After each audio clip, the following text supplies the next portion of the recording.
Hello, welcome to Oh What Lovely Podcast. Jessica, Chris and I today joined by Kemper Donovan, author and host of All About Agatha, to talk about one of Agatha Christie's lighter and more unusual stories, The Seven Dials Mystery, which has recently been adapted for television, is now available on Netflix.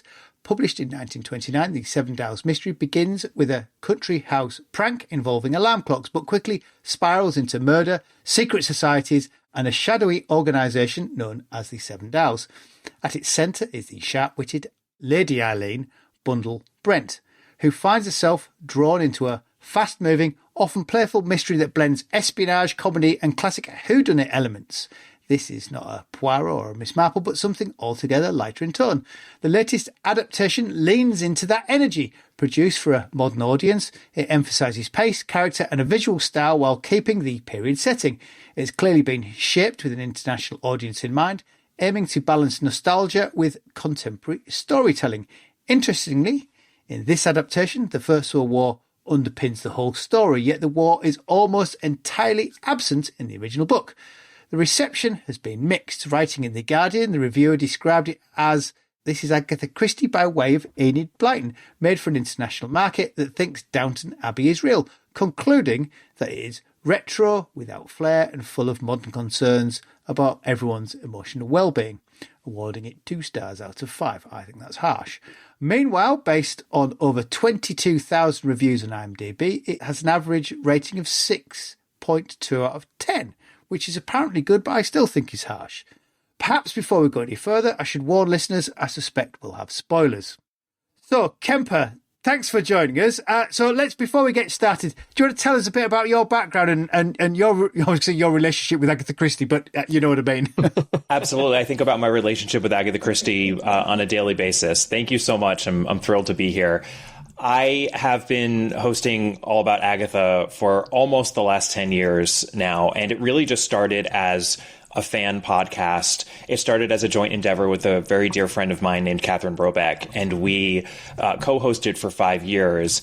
The sort of underpinning of the podcast is that we were going to go on the fool's errand of trying to objectively rank. You can't see on, if you're listening to this podcast, but I am using air quotes here. We were going to try to objectively rank all 66 of Agatha Christie's full-length mysteries, because that's just the sort of maddening, nerdy exercise that my friend and I, would be doing even if we weren't hosting a podcast. We broke things down into various categories. We had a grand old time doing it. Unfortunately, my friend actually passed away at the end of 2021. We were 6 books shy of the 66. But at that point, we had built out this fabulous community of Agatha Christie lovers and agathologists, because yes, we really do call ourselves that, who helped me out and co-hosted the last 6 episodes. We finished the ranking project.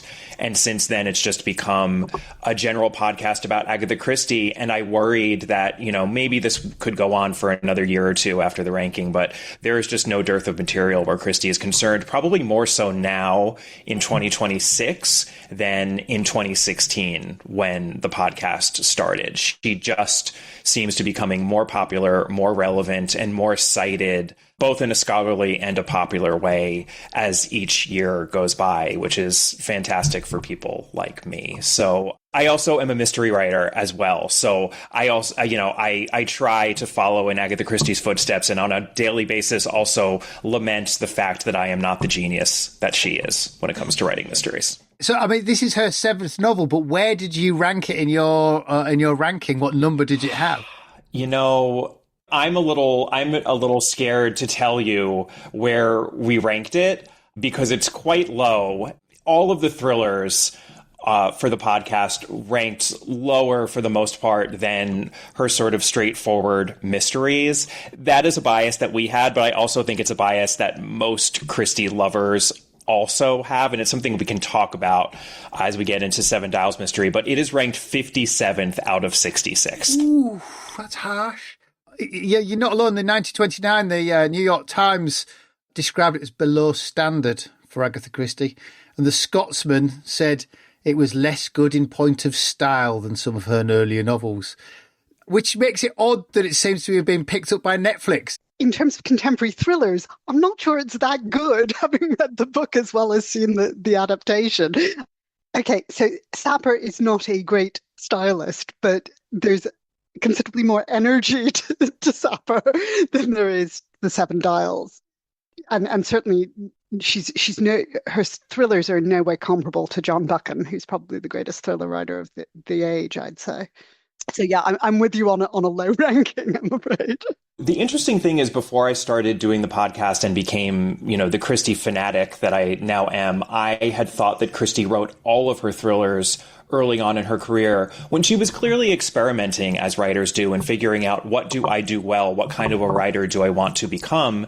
And there were lots of books like this being written in the 1920s. So I think she said, sure, I'll try my hand at one of these fun, flirty, adventure-y thrillers. And there are a bunch of them from the 1920s. She actually continued doing them all the way throughout her career, as almost like a little bit of a busman's holiday. And she talks about that in her autobiography, where she says, it's very difficult to plot out the puzzle that underlies one of her mysteries. And no one is better at those puzzles than Agatha Christie, I think. John Dickson Carr, you could say, is better. But if we're talking about style, that's where Agatha Christie, I think, beats him very easily.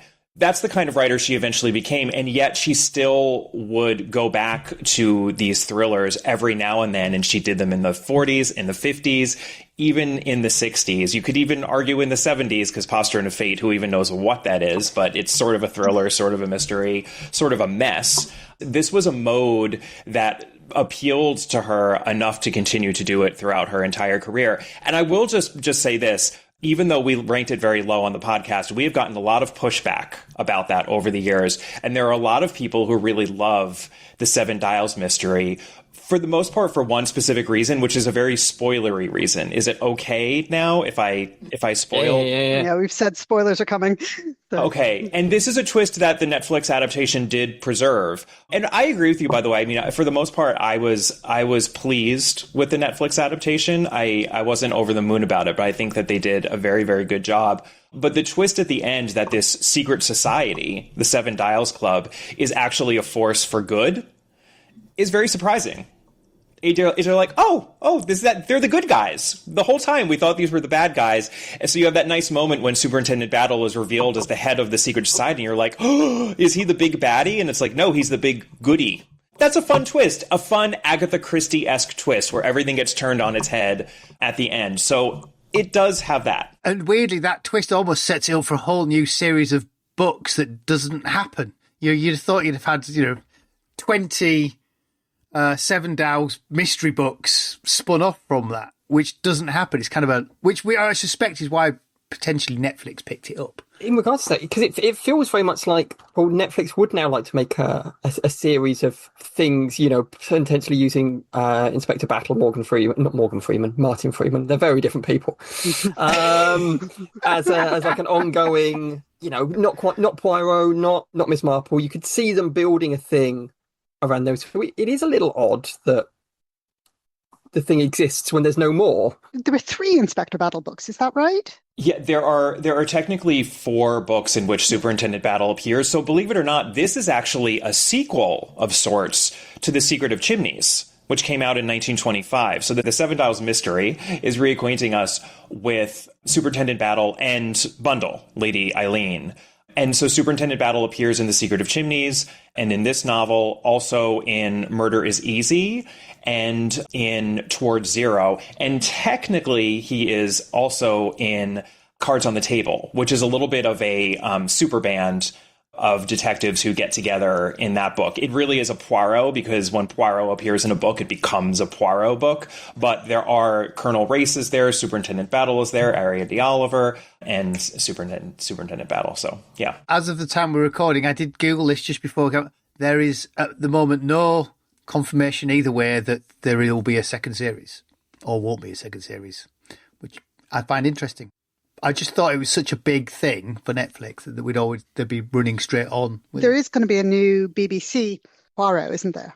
Yes, there was a big deal that was just announced for a sort of reimagining of Poirot. It's unclear exactly what they're doing. It sounds like potentially this is going to be a younger Poirot, a beau Poirot, as Agatha Christie called it. She didn't really like the beau Poirots who appeared on stage, even as early as the 1930s. She really wanted her Poirot to be older and more rotund and not very romantic. I have a horrible feeling, just to get us back to the First World War theme, that probably means it's going to be yet another, here's Poirot's background as a Belgian refugee, which sort of brings us back to the, Angus made the point in the introduction, the extent to which the First World War turns up in the adaptation, which is not there in the book.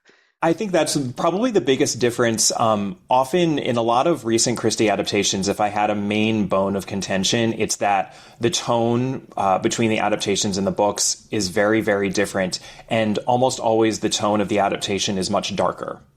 And I think that's coming from a good place in that people nowadays, when they're adapting Agatha Christie, because she is regarded, she just has, I think, more cachet, they're saying to themselves, well, we're going to take our Christie really seriously. And what that results in is dour and sort of depressing adaptations, such as the recent Towards Zero adaptation, which had Angelica Houston and Matthew Rhys in it. I mean, excellent acting, excellent production. As always, the cinematography of these things is just always lush and gorgeous, but it's often just such a slog. I was really disappointed in that one. And we didn't have that as much here. We definitely did have, I think, a darkening of tone by injecting so much of a World War I backstory into the book. However, I actually think that is warranted, because when this book came out, and I'm throwing this to you now because this is where I am not the expert. I'm curious what you all have to say about this. I think when this book came out, even in 1929, it was very obvious to people who were reading it that these people had a background in the First World War, and that a lot of the bright young things, sort of hijinksy nonsense that was happening with this undercurrent of everything that everyone had been through. A Netflix viewer in 2026 is going to get none of that, even if you're setting it in exactly the same time, versus a reader in 1929. So in a way, I think injecting some of that in a much more obvious way is true to the text of 1929. Before we kind of fully dig into the war, just talking about the stylistic nature of the Netflix series. Weirdly, and partly this is because there were some of the same actors in it. What it reminded me a great deal of was the Netflix Enola Holmes film, in that it was, it had that kind of slightly daring do, slightly kind of adventure romp thing, but there was enough kind of modernity or modern world in the tone of it that I wondered whether or not this is something that Netflix are planning on doing, is kind of trying to update, modernize, because Helena Bonham Carter's in both of them, almost playing the same person. You've got young Sherlock as well. I mean, I take your point, but I think, Kemper, you're absolutely right about that darkening tone. And the classic one for me is that god-awful adaptation of Witness for the Prosecution they did during the centenary, which gave this huge wartime background, but it was a ridiculous wartime background. It's not one that would have made any sense to anyone in, when Witness was originally written. So it was ahistorical in the extreme, and that went really dark, which for Witness for the Prosecution is appropriate. It's one for psychological ones, right? It's really quite dark to begin with. So I think there's a much longer tradition of this. We're going to take Agatha seriously. We're going to take Christie seriously by locating it in the history and making it, making it dark. Whereas I think she does that quite well herself, because famously she doesn't talk about the war. This is unlike Sayers, for instance, or even Marjorie Allingham, who talks about the Second World War very explicitly. War isn't there in Christie at all. There's 3 references in Seven Dials to the War. Just 3. Jerry did something secret during the war, and the other 2 about the Hungarian Countess. Christie is very glancing with her direct references to the war. I would say the classic one is in The Secret Adversary, which is the second book that she published. So 1923, I believe in the UK, 22-23. Her 2 detective sleuths, who she would also stick with for her whole career, Tommy and Tuppence Beresford, they both served in the war. And they actually they do a little recitation of their wartime service. And it is the jokiest, larkiest, sort of most superficial kind of a way that one could talk about being in war. But it clearly Tommy was wounded. They met, they had known each other when they were children. Tuppence was serving as a nurse in a ward, and they met up again that way. And, we know that their gloss on it is exactly that it's a gloss. And the same can be said in much more glancing ways for a lot of these characters in these books of the 1920s. But that was precisely Agatha Christie's way. And that's her tone always. Her tone even when she is dealing in extremely dark material here in these murder mysteries, which have all of the motivations that P.D. James and Dorothy L. Sayers and other people would use, she's always doing it with a lightness of touch and a lightness of tone. That's part of the reason that I think she remains as popular as she does. That doesn't mean it's not there, though. It's also very much at the moment because, to be fair, Sayers is fairly light with her, certainly the tone of voice that Peter Wimsey uses, but George Simmers has it's quite old now, but a very good blog post that he wrote years ago about the tone of Dornford Yates thrillers, which are they're funny, they're sort of social novels / thrillers, but they are relentless in that lightness of tone to the point where it becomes quite hard to read actually as a modern reader.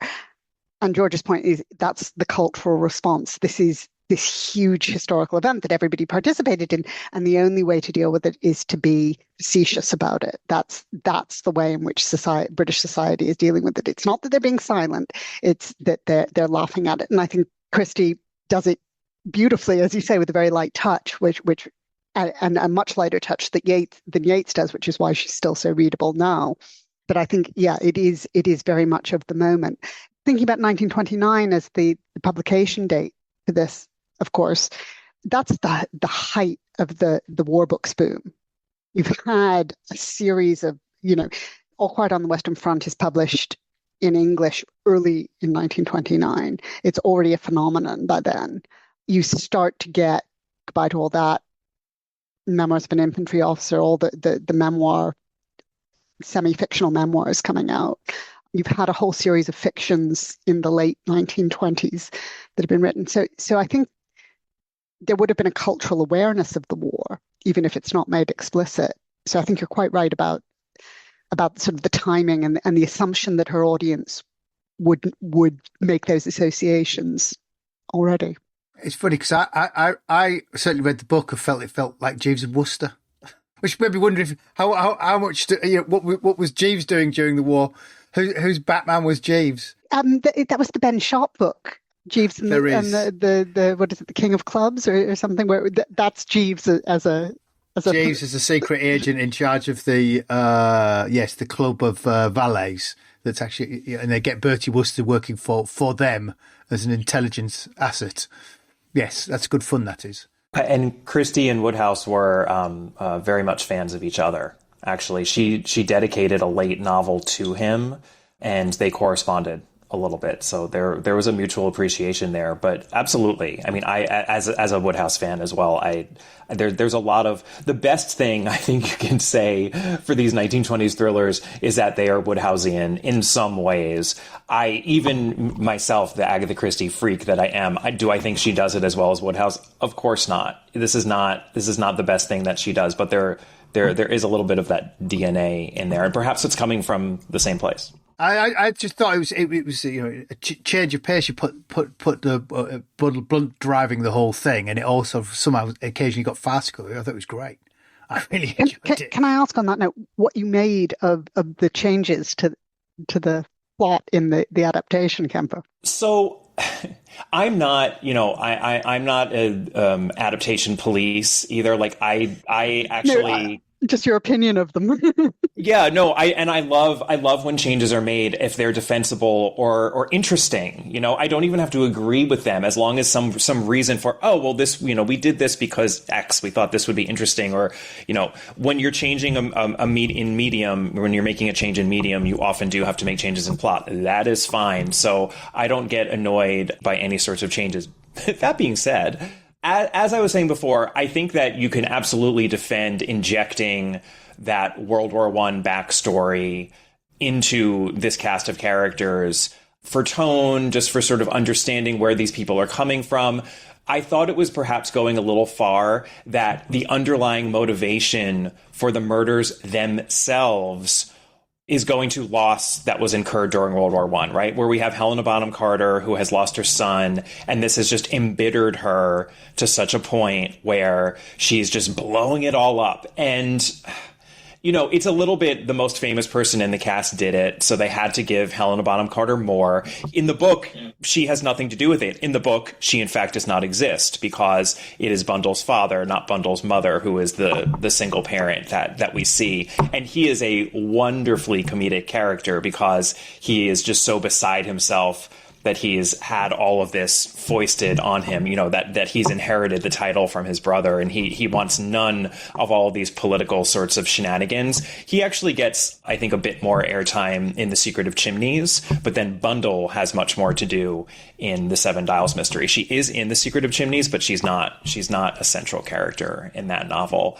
So I was already a little bit irked that we had Lady Caterham rather than Lord Caterham, given that I really don't think that Helena Bonham Carter was given all that much to do. It wasn't the most interesting character to me. So, yeah, it just felt like that was perhaps going a little too far with all of the World War I backstory layering, that not only, you know, does it explain on a character level where some of these people are coming from, but like this is actually what is behind the whole thing. How did you all feel about it? Firstly, I think you're right in regards to kind of flagging up the weirdness of the Helena Bonham Carter character existing. I sometimes call it the Derek Jacobi effect of that. Here's a bunch of random people, and Derek Jacobi's here too. So, well, it was probably him. The rationale of it, you know, okay, I can maybe kind of get on board with, you know, I'm so grief-stricken because I lost my son in this war, and okay, I can understand the grief-stricken aspect of it, but it's repeatedly made clear throughout the show that, you know, they're going to take this formula for making, you know, super solid metal, isn't it, and give it to England's enemies, which presumably would include Germany, who killed your son. It's like, okay, yes, it was Britain who sent him there. I can understand the bitterness about that, but presumably if he was killed in action, the Germans did it. So the idea of, I'm so annoyed at the British, I'm going to give this weapon to the people we fought in the last war.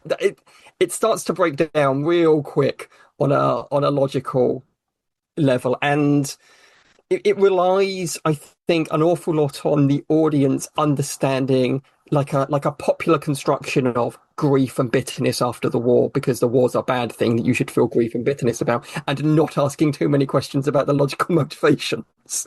Inserting the war into it, I did think actually help explain some of the character interconnections, which I quite liked. I thought that was good fun, with the exception of Pongo Bateman, who I'd fingered from the start as being that character that you insert who's in the background, who's to blame for everything. And if you took him out, it wouldn't have changed the plot at all. He doesn't need to be there. It's like a character it's like having a spare person in the whole thing. It's like, why is he here? Well, he's there because he's in the book. I know, but he's not needed to be in the book either. After reading the book, I wasn't sure why he's in the book either. I assumed he'd accidentally found himself into the Netflix adaptation because he played more of a central role in the book. But even in the book, he's the guy that you finger for doing it because they've introduced him and he's sort of on the periphery, so it's got to be him. That was my slight oddity. I think the whole premise of the inventor and the formula being central to the plot, that changes slightly in the book. It's a state actor, isn't it, who they're fighting off, and it becomes more of an industrialist trying to steal the secret. Have I got that wrong? I have a note to myself that I don't understand. It's a note, just I don't understand. But it's a German guy who's invented this super metal, but it's some African guy who's in the TV series, and the book felt more like a John Buchan plot. They're trying to prevent a foreign country getting it than it did in the TV series, which we were trying to prevent kind of another industrialist or someone like that taking over, which I felt better in the book than it did in the TV series. Although I thought it was quite an interesting choice as a change. It was one of those casting decisions where you're going, this is clearly a modern bit of casting in terms of diversity, that actually I thought they wrote in quite effectively in terms of thinking about colonial presence at that period. And I thought it was actually quite a clever way of doing it in ways that were coherent with the plot that they were setting up. Because he's French imperial, isn't he? He was that French... wasn't 100% clear. Yeah, it did suggested that he was West African, I think, wasn't he? Which could have been Nigerian. I'd have to go back and watch the series again. But whatever, it's the fact that we can have that specific conversation is the extent to which that was coherent, which takes it away from that much more traditional evil imperialist, which always has an anti-Semitic undertone in the thrillers of those periods, and does in the original book as well. There's also the kind of the fun in regards to the first murder victim is in the show, kind of the introduction of the war as again you don't get it here on the home front, even if it's been X number of years afterwards. And he's like, why would he need these sleeping potions? Why would he need so many alarms? And, it's characters mentioned several times. Well, he spent quite a lot of time on the Somme. It's not unusual to have trouble sleeping or to have, even over these years, and he's back on the home front now, but this idea that, you people back here, you don't get it. And it's hidden from you still because when he goes to sleep at night or goes to his room at night, he's learned to mask and learned to kind of take care of himself.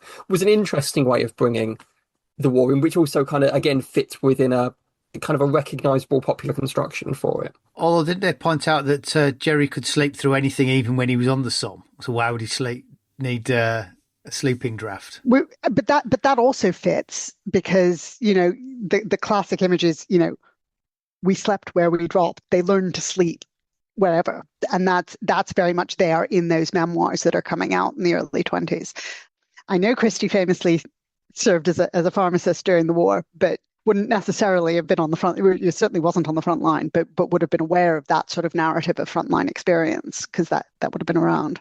I mean, there's definitely there's a coherence to the adaptation in terms of the injection of the war. It's just almost too neatly tied together.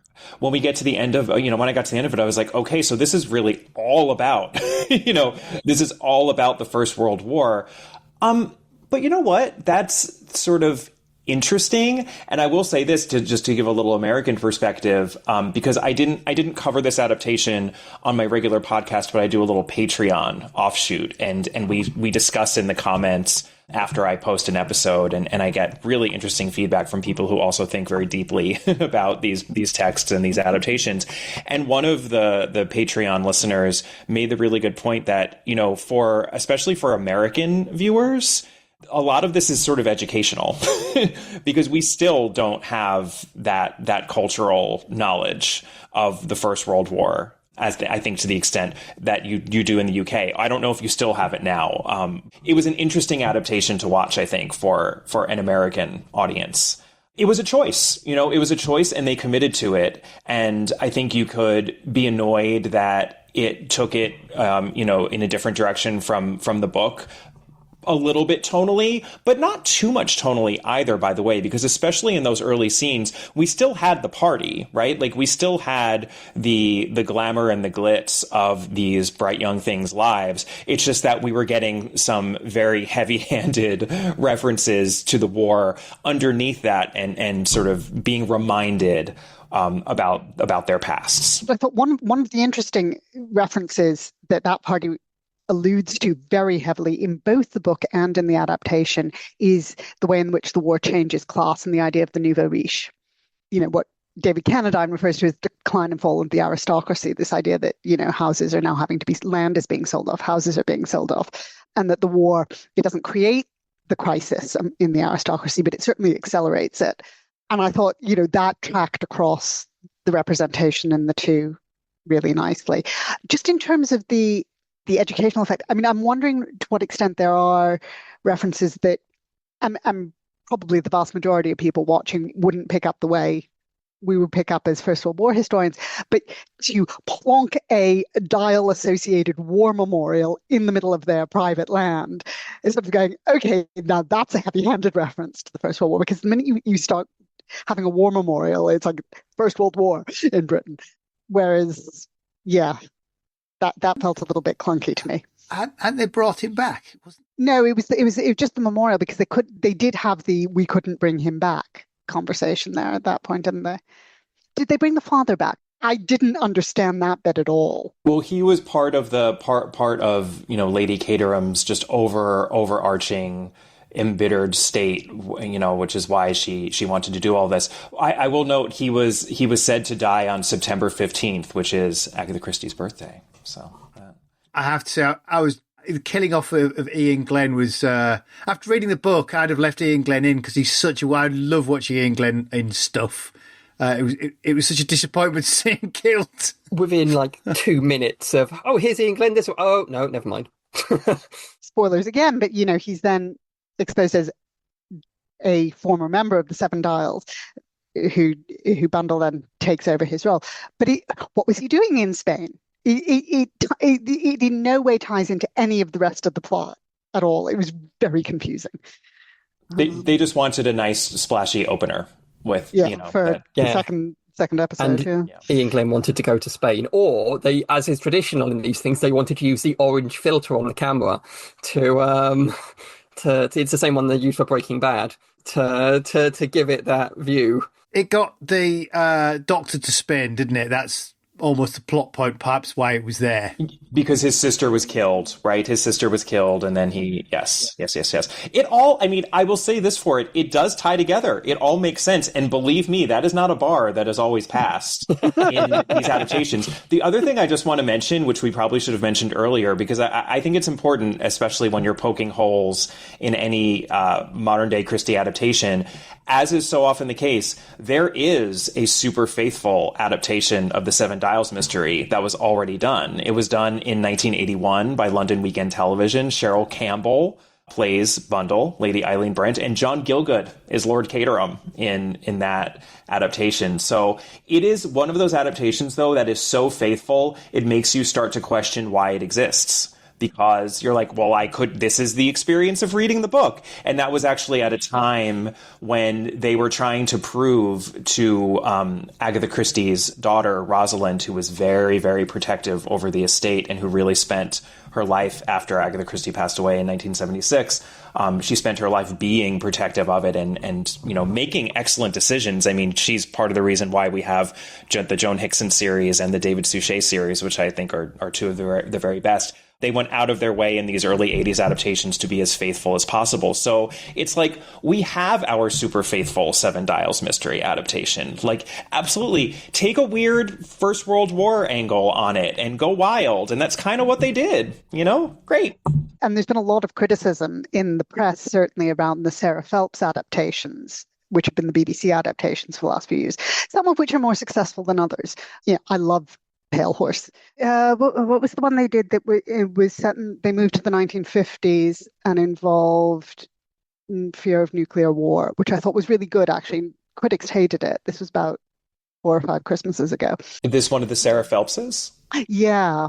It's one of the early ones. And then There Were None was sort of the first one, and I think the best one. It was not the one after, but the one after that, I think. I can't remember which one it was. There Were None, The Witness for the Prosecution. There's the ABC Murders. That's the one that had John Malkovich as Poirot. Then they also did Ordeal by Innocence and The Pale Horse. Was it Ordeal by Innocence?